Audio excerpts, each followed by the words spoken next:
Hello दोस्तों, M R electrical blog में आपका स्वागत है। और प्लीज़ हमारे चैनल पर नए तो लाइक एंड सब्सक्राइब कर दे। आज हम लोग देखेंगे एयर कूलर वायरिंग।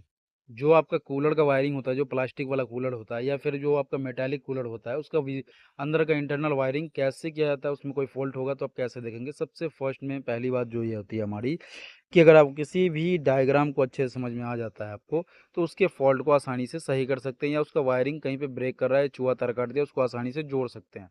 इसमें कोई खास ज़्यादा मामला नहीं होता है। दो तार होता है, उसी को घुमाना होता है। एक फेस होता है, एक न्यूट्रल होता है, और एक बडी अर्थ होता है। फेस, न्यूट्रल, बडी अर्थ। कहीं पे बडी अर्थ नहीं भी होगा, कहीं पे होगा भी। इस तरीके से आपका सारा कंप्लीट कर लेना है। फेस सबसे फर्स्ट में जो आएगा हमारा, इसमें क्या क्या लगा हुआ है वो समझिए आप। एक कंडेंसर है, एक कंडेंसर, उसके बाद ये पावर प्लग, उसके बाद ये आपका मोटर, ये रेगुलेटर, ये स्विच दो स्विच, ये आपका इंडिकेटर, ये आपका पंप मोटर जिसमें पानी फेंका जाता है। इसका वायरिंग ध्यान से देखेंगे।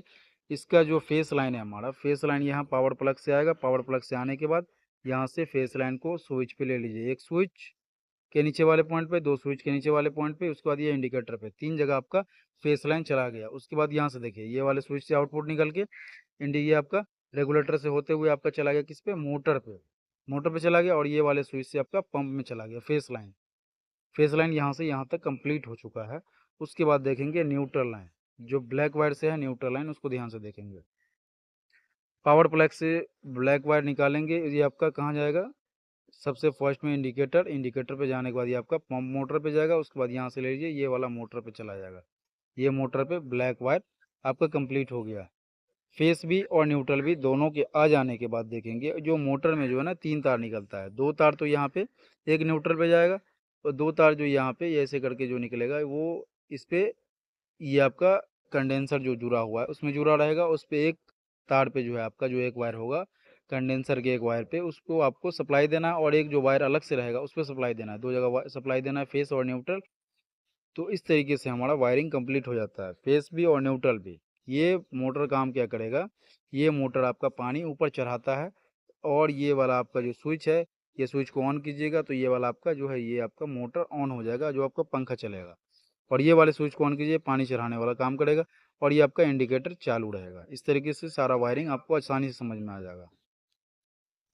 हेलो दोस्तों, एम आर इलेक्ट्रिकल ब्लॉग में आपका स्वागत है। और प्लीज़ हमारे चैनल पर नए हैं तो लाइक एंड सब्सक्राइब कर दें।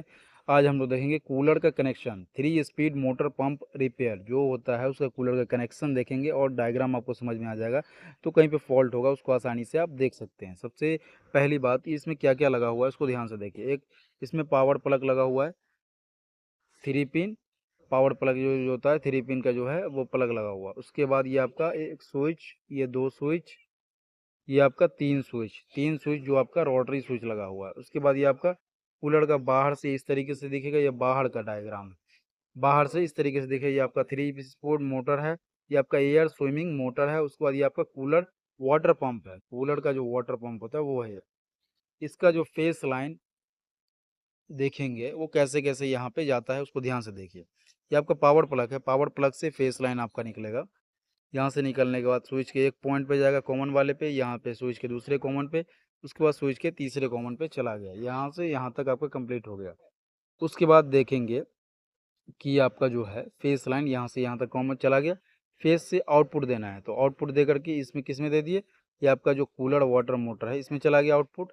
उसके बाद इससे आपका जो है ये वाला बीच वाले स्विच से जो आपका, ये किस में चला गया, एयर स्विमिंग मोटर में। एयर स्विमिंग मोटर, इससे जो आपका आगे का ये वाला जाली है, ये जाली आपका लेफ्ट राइट करेगा, ठीक है ना। Air swimming motor. उसके बाद ये वाले स्विच से जो है आपका, जो आपका जो पंखा चलेगा उसका जो कंट्रोलिंग होगा यहाँ से होगा। उसमें 3 वायर लगा होगा, तो ये मोटर का जो 3 वायर होता है उसमें एक एक लगा दीजिए, दो लगा दीजिए, तीन लगा दीजिए। 1 नंबर पे स्पीड, दो पे मीडियम, तीन पे हाई है। इस तरीके से होगा। लो मीडियम हाई का स्पीड का जो यहाँ से वायर निकलेगा, ये तीनों लगा देना। एक वायर और निकलेगा जिसमें न्यूट्रल जाएगा, ठीक है ना। न्यूट्रल जिसमें जाएगा उसको ध्यान से देखेंगे। अब यहाँ से न्यूट्रल ले लीजिए, न्यूट्रल यहाँ से लेंगे, ब्लैक से न्यूट्रल लेंगे, तो यहाँ पे ये चौथा वायर ये वाले मोटर का है, इसमें चला गया। उसके बाद यहाँ से न्यूट्रल ले करके, यहाँ से जैसे ही न्यूट्रल लेंगे तो यहाँ पे लेंगे, और लेने के बाद ये आपका एयर स्विमिंग मोटर में देंगे एक वायर यहाँ पे से, और एक दे देंगे इसमें, किसमें, कूलर वाटर पंप वाले मोटर में दे देंगे सप्लाई न्यूट्रल। और जो बडी अर्थ होगा, बडी अर्थ कूलर के बडी में लगाइए, जहाँ पे मेटालिक होता है वहाँ पे लगा देना है आपको। बॉडी में, ये आपका जो मेटालिक है यहाँ से आप ले लीजिए, ये वाला पावर प्लग है ना इसमें ग्रीन वायर, ले करके इसके बॉडी के अंदर से जो है ना कहीं पे मेटालिक वाले जगह पे आप इसको लगा दीजिए। तो ये हमारा वायरिंग कंप्लीट हो गया। इसी तरीके